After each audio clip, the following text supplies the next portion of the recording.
నమస్కారం. RTI 9 news కి స్వాగతం. మేడ్చల్ మల్కాజిగిరి జిల్లా భూభారతి చట్టం 2025పై అవగాహన సదస్సు షామీర్పేట మండలం పరిధిలో మొగుళ్ల వెంకటరెడ్డి గార్డెన్స్ తూంకుంట గ్రామంలో తహసీల్దార్ యాదగిరి రెడ్డి అధ్యక్షతన నిర్వహించిన ఈ కార్యక్రమానికి ముఖ్య అతిథిగా మేడ్చల్ జిల్లా collector Gautam Potru IAS, assistant collector Vijayender Reddy హాజరైనారు. జిల్లాలోని 4 మండలాల ప్రజలు రైతులు పాల్గొని భూభారతి చట్టం, రైతుల చట్టం, భూమి హక్కులు భద్రం, భూ సమస్యల పరిష్కారం, రైతుల మేలు కోసం ప్రజా పాలనలో చారిత్రక మార్పు. ఈ కార్యక్రమంలో భూభారతి చట్టంలోని అనేక కీలకమైన అంశాలను బాబా సాహెబ్ అంబేద్కర్ జన్మదినం 14 ఏప్రిల్ నాడు గవర్నర్ ఆమోదం పొంది ప్రజలకు ఈ భూభారతి చట్టాన్ని రాష్ట్ర ముఖ్యమంత్రి యనమల రేవంత్ రెడ్డి లాంఛనంగా ప్రారంభించారని, ధరణి స్థానంలో కొత్త భూమి హక్కుల రికార్డు, భూభారతి హక్కుల రికార్డులో తప్పుల సవరణకు అవకాశం, రిజిస్ట్రేషన్ మోటివేషన్ చేయడానికి ముందు భూముల సర్వే మ్యాప్ తయారీ, పెండింగ్ సాదాబైనామా దరఖాస్తుల పరిష్కారం, వారసత్వంగా వచ్చిన భూములకు మోటివేషన్ చేసే ముందు నిర్ణీత కాలంలో విచారణ, భూమి హక్కులు ఏ విధంగా సంక్రమించినా మోటేషన్ చేసి రికార్డులో నమోదు, పాస్ పుస్తకములో భూమి పట్ట, భూ సమస్యల పరిష్కారానికి 2 అంచెల అప్పీల్ వ్యవస్థ, భూధార్ కార్డుల జారీ, ఇంటి సంస్థలకు ఆబాది, వ్యవసాయేతర భూములకు హక్కుల రికార్డు, రైతులకు ఉచిత న్యాయ సహాయం, గ్రామ రెవెన్యూ అధికారుల నిర్వహణ, మోసపూరితంగా హక్కుల రికార్డులు మార్చి ఎవరైనా ప్రభుత్వం భూదాన్, అసైన్, ఎండోమెంట్, వక్ఫ్ భూములకు పట్టాలు పొందితే రద్దు చేసే అధికారం గురించి రైతులకు వివరించారు.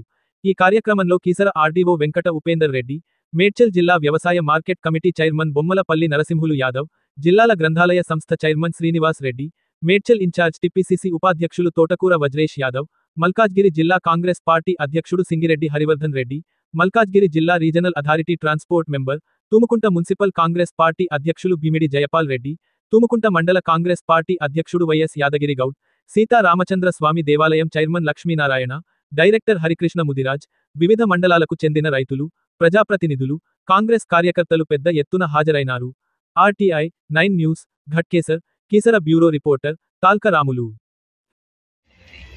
మన తెలంగాణ తల్లి ఈ సరికొత్త రెవెన్యూ వ్యవస్థకు 4 స్తంభాలు. 1, అధికారాల వికేంద్రీకరణతో బాధ్యతను, జవాబుదారీతనాన్ని పెంచే విధంగా చట్టం అమలు. 2, మార్గాన్ని సులభము చేసి నియమాల అమలు.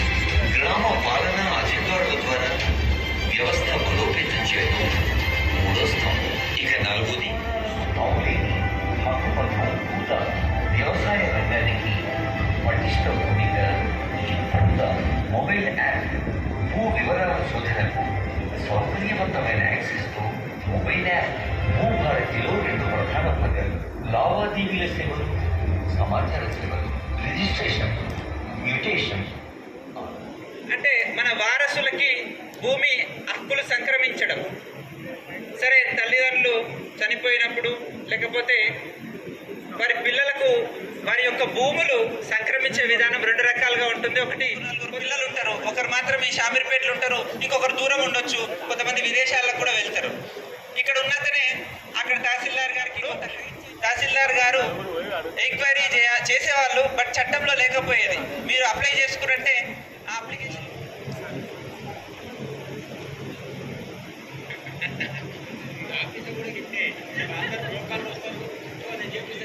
మొత్తం అపరాధమై ఆ దరిద్రాన్ని వృద్ధి మనకు 10 సంవత్సరాల పీడను వదిలించే విధంగా రేవంత్ అన్న గారు రైతులకు భూభారతి అని చట్టం తీసుకొచ్చి, గతంలో ఏ విధంగా రైతులు ఇబ్బంది పడ్డారో, ఏదైనా 2 గుంటలు 3 గుంటలు కూడా వాళ్ళ పాస్బుక్లలో రాకపోతే వాటిని ఎక్కించుకోవాలంటే కూడా ఒక 2-3 సంవత్సరాలు తిరిగినా కూడా ఆ పాస్బుక్లలో ఎక్కించలేని పరిస్థితి ఎంఆర్ఓ గారి కానీ, ఆర్డీఓ గారు కానీ, కలెక్టర్ గారి కానీ లేకుంటే, అటువంటి దరిద్రం ఉండవద్దు, రైతులు బాగుండాలన్న ఉద్దేశంతోనే భూభారతి చట్టంలో అటువంటి అవకాశాలు మళ్ళీ వాళ్లకు ఉండొద్దు, తిరిగే అవకాశాలు ఉండొద్దు. ఎక్కడ కూడా ఎప్పటికప్పుడు సమస్యలు పరిష్కారం కావాలన్న ఉద్దేశంతో ఈ చట్టం తీసుకొచ్చినందుకు రేవంత్ అన్న గారికి రైతుల పక్షాన ధన్యవాదాలు తెలియజేసుకుంటూ, ఇప్పుడు మన ఆర్డీఓ గారు క్లుప్తంగా గతంలో ఉన్నటువంటి ఉమ్మడి ఆంధ్రప్రదేశ్లో ఉన్నటువంటి రెవెన్యూ చట్టాలు ఎంత బాగున్నాయో కూడా క్లుప్తంగా వివరించడం జరిగింది. ఆ చట్టాన్ని మార్చి ధరణి తీసుకొచ్చి రాష్ట్ర ప్రజలందరూ కూడా ఇబ్బంది పాలు చేసి పాపం కట్టుకున్నటువంటి కేసీఆర్ ప్రభుత్వం ఈరోజు అంతకంతకు అనుభవిస్తుంది. రేవంత్ అన్న గారు రైతుల పక్షపాతి కాబట్టి రైతులు ఇబ్బంది పడవద్దు, ప్రతి ఒక్కరు కూడా రైతు బాగుంటేనే దేశం బాగుంటుందని చెప్పేసి ఒక సంకల్పంతోనే ఒక ఆశయంతో ఈ చట్టాన్ని తీసుకొచ్చింది. కాబట్టి ఈ చట్టంలో ఉన్నటువంటి అన్ని అవకాశాలను రైతులు వినియోగించుకొని ప్రభుత్వాన్ని కూడా సహకరించాల్సిందిగా వేడుకుంటున్నాను. ఏ ప్రభుత్వం అయినా సరే దశల వారీగా ముందు పైలట్ ప్రాజెక్టుగా ఒక 4 మండలాలను ఎంచుకొని చేస్తుంది. ఏదైనా లోటుపాటు ఉంటే ఈ 4 మండలాలని సవరించుకొని తర్వాత రాష్ట్ర వ్యాప్తంగా అమలు చేసే విధంగా తీసుకొస్తారు. కానీ గత ప్రభుత్వం ధరని అర్థంగా చేయకుండా ఏకకాలంలో రాష్ట్ర వ్యాప్తంగా అమలు చేసి రైతులను ఇబ్బంది పాలు చేసినటువంటి గత ప్రభుత్వం కేసీఆర్ ప్రభుత్వం. మన ప్రజాప్రభుత్వంలో సంవత్సరం నుంచి ఇక్కడ ఉన్న ఆఫీసర్లు కానీ మన ప్రభుత్వంలో మన ముఖ్యమంత్రి వర్యులు మన మంత్రివర్యులు కానీ ఈ భూభారతి మీద ఎంతో అవగాహనతో ఎంతో ఐఏఎస్ల నుంచి చిన్న ఎంఆర్ఓ స్థాయి నుంచి ఐఏఎస్ స్థాయి వరకు కూర్చొని చర్చించి ఈ భూభారతి చట్టాన్ని రూపుదిద్దడము ఎంతో సంతోషకరము. మనకు ధరణి దరిద్రంలాగా వచ్చి ఒక్కొక్క రైతును ధరణి వచ్చిన నుంచి ఈ రోజు వరకు ఏడ్పించడం జరిగింది తప్ప ఒక్కరోజు కూడా ఒక రైతు ఏ రోజు ఒక పై ఆఫీసర్ దానికి పోయి మనము ఇది ప్రాబ్లం ఉంది అని చెప్పుదామన్నా కానీ సార్ మేము కూడా ఏం చేయలేని పరిస్థితి అని వాళ్ళు కూడా చెప్పడము. ఇప్పుడు ఎవరైనా కానీ ఒక రైతు తిరుగుతుంటే ఎంఆర్ఓ దానిపోయినా ఆర్టీఓ దానిపోయినా కలెక్టర్ దానిపోయినా అది చేతిలో లేదు అన్నట్టు అది అప్లై చేసుకో వస్తుంది. అది ఎక్కడికి వస్తుంది ఏడికి వస్తుంది అనేది ఎవరికి తెలియదు. అలాగా ఆఫీసర్లు కూడా మనకు సహకరిద్దామన్నా కానీ అది కాని పరిస్థితి. ఆ దరిద్రం ఆ 4 గోడల మధ్యలో జరిగినట్టు ఆ 4 మధ్యలో ధరణిని చేయడము మరియు ఒక ఆఫీసర్తో కానీ ఒక అధికారితో కానీ చర్చించకుండా చేయడము ఎంతో దరిద్రంగా జరిగింది. కాబట్టి ఈరోజు సంవత్సరంన్నర నుంచి కూడా మన కాంగ్రెస్ ప్రభుత్వం వచ్చిన తర్వాత రేవంత్ రెడ్డి ముఖ్యమంత్రి అయినాక మనం వ్యవసాయ శాఖ మంత్రి శ్రీనివాస్ రెడ్డి గారు అందరు కలిసి మంత్రివర్గం అంతా కూర్చొని చర్చించి అధికారులతో ఎట్లా చేస్తే కుదురుతుంది, ఈ చట్టాన్ని ఎట్లా చేయాలి, ఈ చట్టం అనేది రైతులకు చుట్టంలాగా ఉండి అందరినీ ఏది మనం ఎట్లయితే చుట్టరికంలో గడిచిపోతామో ఆ రకంగా ఉండాలని అధికారులతో చర్చించి ఈ చట్టం తయారు చేయడం జరిగింది. ఇది కూడా ఈ గొప్ప ఈ మంచి పరిణామము ఇది అధికారులు అందరూ కూడా రైతులకు సహకరించుకుంటూ ఈ దాంట్లో సిస్టంలో కూడా మంచిగా ఉంది. కాబట్టి ఖచ్చితంగా సార్ మీ అందరు కూడా ఇది వేదిక ద్వారా చెప్తున్నా, మా రైతుల ద్వారా చెప్తున్నా, కొద్దిగా అది అరణ్యలో ఉన్న ప్రాబ్లమ్స్ అన్ని పోయి ఈ భూభారతిలో మంచిగా చేయాలని కోరుకుంటూ మా రైతుల తరపున ధన్యవాదాలు. ఈరోజు ఏర్పాటు చేసుకుంటాం. నిన్ననే గౌరవ రెవెన్యూ శాఖ మంత్రి గారు మేడ్చల్ మండలంలో వచ్చి సుదీర్ఘంగా చట్టంలో పాత ధరణి చట్టంలో ఏ రకంగా ఉంది, ఈ భూభారతి చట్టం వల్ల రైతులకు ఏ రకంగా వారు సహాయ శక్తుల అందరి నిపుణులతో చర్చించి పకడ్బందీగా ఈ చట్టాన్ని తీసుకొచ్చినామని చెప్పి మనకు దిశానిర్దేశాన్ని అధికారులకి అలాగే ప్రజలకు కూడా వాళ్ళు మన గుండె నిండా కంటి నిండా నిద్రతో గుండె మీద చేసుకొని హాయిగా ఉండాలని భూభారతి చట్టం వచ్చిన తర్వాతని చెప్పడం జరిగింది. మీరందరూ చూసి ఉన్నారు గత 5-6 సంవత్సరాల నుంచి ఏదైతే 2020లో ధరణి చట్టం వచ్చిన తర్వాత రైతులు పడ్డ కష్టాలు రైతులు కానీ అధికారులు కానీ, ఎందుకంటే ప్రతి రైతు ఆ ధరణిలో అతని పేరు లేకపోయినట్లయితే ఏం చేయాలో అతను రైతు తెలియదు, ఇటు అధికారులకు తెలియదు. అతని సమస్యను పరిష్కరించాలంటే ఏ మాటిలో పెట్టుకోవాలంటే రైతుకు అర్థం కాదు. ఆ మీ సేవ సెంటర్ పోతే అతను మిస్గైడ్ చేయడం, ఓ మాటిలో పెట్టుకోవడం, ఇంకో మాటిలో అప్లై చేసుకోవడం, లేకున్నా కానీ ఆ రైతును అప్పటిమందం మీద పెట్టుకోవాలని చెప్పి పెట్టించడం, ఇక్కడ చూస్తే ఆ మాటలు సపోర్ట్ చేయకపోవడం అధికారులు కూడా ఇష్టంగా ఉంది. కాబట్టి అటువంటి చట్టాల్లో రైతులు పడ్డ బాధలను ఈ ప్రభుత్వం ప్రజాప్రభుత్వం వచ్చిన తర్వాత గౌరవ ముఖ్యమంత్రి గారు గౌరవ రెవెన్యూ శాఖ మంత్రి మరియు గత సంవత్సరం నుంచి ఎంతో మంది మేధావులతోని మరి నిపుణులతోని రిటైర్డ్ రెవెన్యూ ఎంప్లాయీస్తోని లీగల్ ఎక్స్పర్ట్స్తోని అందరి సూచనలు సలహాలతోని ఒక డ్రాఫ్ట్ భూభారతి చట్టాన్ని తీసుకొచ్చి ప్రజల ముందు మళ్ళీ దాన్ని పెట్టి వారి యొక్క సలహాలు సూచనలను కూడా పబ్లిక్ డొమైన్లో పెట్టి తీసుకున్న తర్వాత జనవరి 4th నాడు ఈ భూభారతి చట్టం 2025ని తీసుకురావడం జరిగింది. ఇప్పటివరకు మన పవర్ పాయింట్ ప్రజెంటేషన్ ద్వారా మన వాళ్ళు చెప్పడం జరిగింది మీ అందరికీ కూడా. దీంట్లో 23 సెక్షన్లను పెట్టడం జరిగింది. అందులో ప్రతి ఒక్క సెక్షన్లో రైతులు పడే బాధలకి వాటికి ఏ రకంగా సొల్యూషన్స్ ఇంతకుముందు చూసిన మన గతంలో ధరణిలో ఒక రైతుకి ఒక 4 వారసులు ఉన్నట్లయితే 2 పెట్టుకుని నిరాశ చేసుకోవడానికి అవకాశం ఉంది. కానీ ఇప్పుడు అలా లేదు. భూభారతి చట్టంలో ఎవరైతే నిరాశ చేసిన తర్వాత 1 వీక్ తర్వాత తహసీల్దార్ ఆర్డర్ పాస్ చేయాలి. సో అవన్నీ కూడా క్లియర్గా మనకు ధరలో లేని ప్రావిజన్స్ అన్నీ కూడా ఈ భూభారతి చట్టంలో పెట్టడం జరిగింది. గతంలో మీ పాత రైతులకు తెలుసుంటారు, పాత ప్రజాప్రతినిధులు కానీ రైతులు కానీ 1971 ROR చట్టం తీసుకొచ్చిన తర్వాత 1989లో రూల్స్ తీసుకొచ్చారు. మనం అందరూ కూడా దాన్ని డ్రాఫ్ట్ ROR అని పెట్టుకోవాలి. 1991లో తీసుకొచ్చిన దాన్ని వెసలుబాటు తీసుకుని దాన్ని పక్కడబందిగా 1 పేరు రిజిస్టర్ మెయింటైన్ చేస్తుంటే మీ అప్పుడు అది రెవెన్యూ అధికారులు, తర్వాత డ్రాఫ్ట్ ROR ఉంటుండే, జమాబందీ ఉంటుండే, అవన్నీ రిజిస్టర్ ఉంటుండే, అన్నిటి మీద దాన్ని ఎవరికి పైసలు పట్టీలు ఉంటుండే జమాబందీ చేసినప్పుడు దాంట్లో ఎవరు పోయి ఎవరికి వస్తుంది అనేది క్లియర్గా అనిపిస్తుంది. సో ఈ టెక్నాలజీ వచ్చిన తర్వాత మనకు ఈ LREP తీసుకొచ్చి ఒక రైతు అమ్మేటి ఈరోజు రైతు ధరలో పేరు ఉంటుంది, నెక్స్ట్ డే విషయాల్లో సాఫ్ట్వేర్ ప్రాబ్లం మళ్ళీ వేరే పేరు కనిపిస్తుంది ఒక ఇష్యూస్లో. బట్ అటువంటి కాకుండానే పకడ్బందీగా దీన్ని ఆన్లైన్ ఈ ధరణి పోర్టల్ బదులు భూభారతి పోర్టల్ తీసుకురావడం జరిగింది. అందులో భాగంగానే దీనికి మనం గతంలో ఏదైతే 1971 ROR చట్టం తీసుకొచ్చినప్పుడు రూల్స్ ఫ్రేమ్ చేసుకోవడానికి అప్పుడు ప్రభుత్వానికి 18 సంవత్సరాలు పట్టింది. అంటే 1971లో 1971లో రికార్డ్ ఆఫ్ రైట్ చట్టం వచ్చింది. 1989లో దానికి రూల్స్ ఫ్రేమ్ చేసుకున్నారు అప్పుడు ప్రభుత్వం.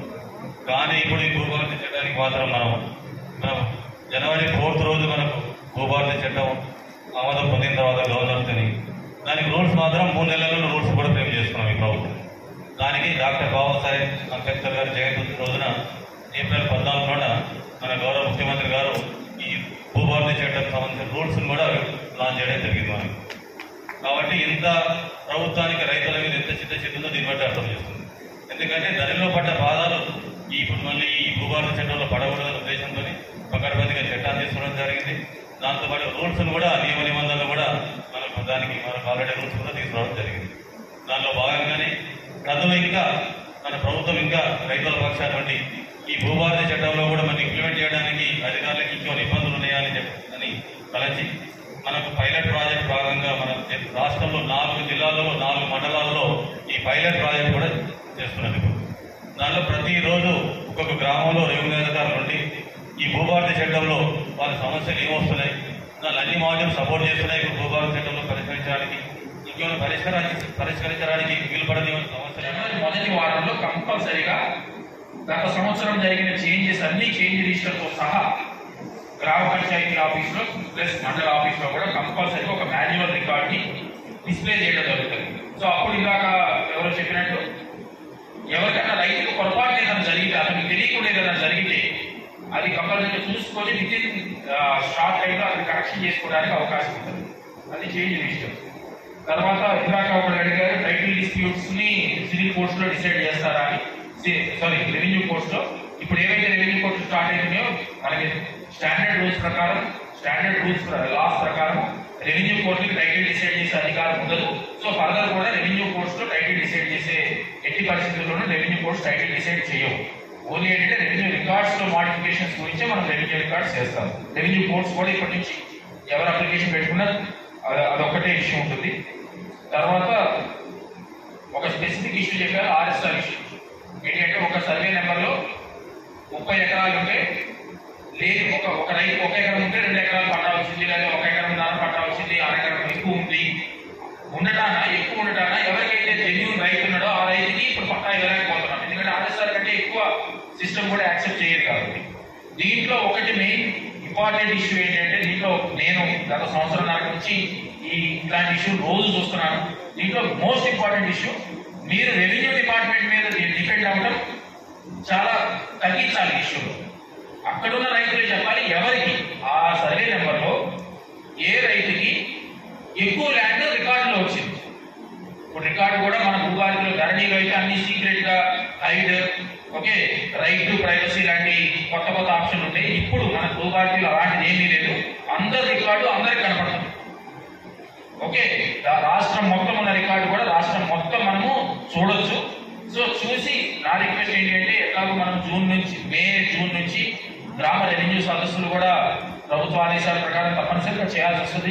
తహసీల్దార్ స్థాయి అధికారి మీ ఊరికి వస్తారు కాబట్టి అక్కడనే మీరు స్పెసిఫిక్ గా పలానా సర్వే నెంబర్లో పలానా వాళ్ళకి ఎక్కువ ఉంది అని అప్లికేషన్ పెడితే వాళ్ళకి కంపల్సరీగా ఈ చట్ట ప్రకారం వాళ్ళకి నోటీస్ ఇవ్వాలి. నోటీస్ ఇచ్చి వాళ్ళు కూడా ఒప్పుకుంటారు. భూమి మీద ఎకరమే ఉంది, వాళ్ళకి పొరపాటున ఎకరన్నారు ఉంటే వాళ్ళైనా కూడా ఆ ఎకరం తీయమని చాలా మంది చెప్తారు. కాబట్టి వాళ్ళకి నోటీస్ ఇచ్చి చట్ట ప్రకారం వాళ్ళకి 6 ఎకరం తగ్గిస్తే 6 ఎకరం ఎవరైతే దున్నుకుంటున్నారో ఆ రైతుకి ఇవ్వడానికి పాత పాస్బుక్ ఎవరికైతే ఉందో వాళ్ళకి కొత్త పాస్బుక్ ఇవ్వడానికి అవకాశం ఉంటుంది. దీంట్లో నా రిక్వెస్ట్, మీరందరూ కూడా ఎవరెవరైతే ఈ 6 సార్లతో బాధితులు ఎవరైతే ఉన్నారో వాళ్ళందరూ కూడా ఆ సర్వే నెంబర్లు ఎవరికి ఎక్కువ ఉందో ఐడెంటిఫై చేసుకుంటే బాగుంటుంది. తర్వాత ఫైనల్ గా ఈ యొక్క ఇష్యూ మాత్రము చాలా ఇంపార్టెంట్. ఎందుకంటే దీంట్లో మీరు క్లియర్ డౌట్ ఎక్స్ప్రెస్ చేశారు. ఇన్ఫాక్ట్ సలహా కూడా ఇచ్చారు. ఏంటి అంటే సర్వే ఇష్యూ. ఇప్పుడు మన కొత్త భూభారతి చట్టంలో పాత ఏ చట్టాల్లో లేని ఒక కొత్త అంశం ఏంటి అంటే సర్వే నాకు కంపల్సరీ అని చెప్తున్నాం. దీంట్లో నా రిక్వెస్ట్ మీరు అర్థం చేసుకోవాలి. ఫస్ట్ భూభారతిలో ఏం పెట్టామనేది మనం సర్వే చేస్తామని చెప్పలేదు. లక్ష్మాపూర్ లాగా సర్వే చెయ్యము. ఓకే, ఆ బాధితులు నేను వచ్చినప్పుడు చాలా సార్లు చూశాను. మీ అందరికీ కూడా తెలుసు. మీ దగ్గరికి వస్తారు, నాయకుల దగ్గరికి వస్తారు, రైతులు కూడా చాలా మంది బాధపడ్డారు. లక్ష్మాపూర్ లాగా మనము ఎన్మాస్ సర్వే చేయము. ఆ అధికారం మనకి ఇవ్వలేదు. ఓకే, మనం చేయమని కూడా గవర్నమెంట్ చెప్పలేదు. గవర్నమెంట్ కూడా ఎందుకంటే ఈ సర్వే మీద డిస్కషన్ 2 రోజులు గౌరవ రెవెన్యూ మంత్రి గారు 2 రోజులు ఈ సర్వే ఇష్యూ మీద చాలా మంది రెవెన్యూ అధికారులని కలెక్టర్లని పిలిచి 2 రోజులు దీని మీద డిస్కస్ చేయడం జరిగింది. సో ఆ డిస్కషన్ లో నేను కూడా ఉన్నాను కాబట్టి రెవెన్యూ మంత్రి మన మంత్రివర్గం తీసుకున్నటువంటి నిర్ణయానికి ప్రజలందరూ కూడా ఎంతో హర్షిస్తా ఉన్నారు. కానీ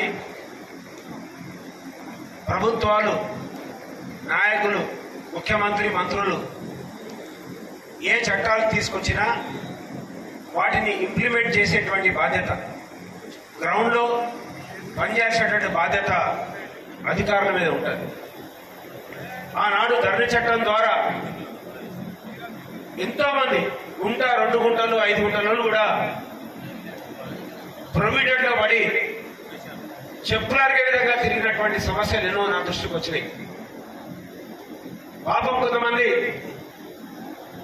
ఇక్కడ భూమి అమ్ముకుంటే మా పిల్లల చదువులకు, మా పిల్లల పెళ్లిలకు తాతల నుంచి ముత్తాతల నుంచి 100ల సంవత్సరాల నుంచి ఉన్నటువంటి భూములను కూడా ప్రొవిడెంట్ లో పెట్టి ముప్పు తిప్పలు పెట్టి సూసైడ్ చేసుకునేటువంటి పరిస్థితి కూడా గత ప్రభుత్వం ధరణి ద్వారా చూసినాం మనం. మరి మన జిల్లాలో మంచి డైనమిక్ అయినటువంటి మంచి అధికారులు ఉన్నారు. కానీ సార్, మీకు ప్రభుత్వానికి మంచి పేరు తెచ్చినా చెడ్డ పేరు తెచ్చినా అది మీ మీద ఆధారపడి ఉంటుంది. ఎందుకంటే కలెక్టర్ గారికి తెలిసిందే కానీ నేను చెప్తా ఉన్నా, ఒక సర్వే నంబర్లో 10 ఎకరాల భూమి ఉంటే అందులో 1 ఎకరాలో 2 ఎకరాలు ఏదో గొడవల నుండి ప్రొవిడెంట్ లో ఉంటే మొత్తం సర్వే నంబర్ మొత్తం ప్రొవిడెంట్ లో పెట్టి ఆనాడు చాలా ఉసురు పోసుకోవడం జరిగింది. చాలా మందికి నష్టాలు జరిగినాయి. మరికొంత ఆల్రెడీ ఇల్లు అయిపోయి సంవత్సరాల తరబడి ఇల్లు కట్టుకొని రూపాయి కూడా పెట్టుకొని ఇల్లు కట్టుకున్నటువంటి వాళ్ళ ఆ భూముల మీద మళ్లీ పాస్బుక్లు ఇచ్చి వాటిని వాళ్ళకు రిజిస్ట్రేషన్ చేస్తామంటే కూడా ఇల్లు కూడా అమ్ముకోలేటువంటి పరిస్థితి కూడా ఈ రోజు వరకు కొనసాగుతా ఉంది. ఇప్పుడు కూడా జరుగుతా ఉంది. కోర్టుకు కళ్ళుంటాయి, చెవులుంటాయి కానీ కనిపించదు. కోర్టుకు పోతారు, ఏదో ఒక స్టే ఆర్డర్ పట్టుకొచ్చుకుంటారు. ఎందుకంటే మన దగ్గర రికార్డ్ సరిగా లేదు కాబట్టి.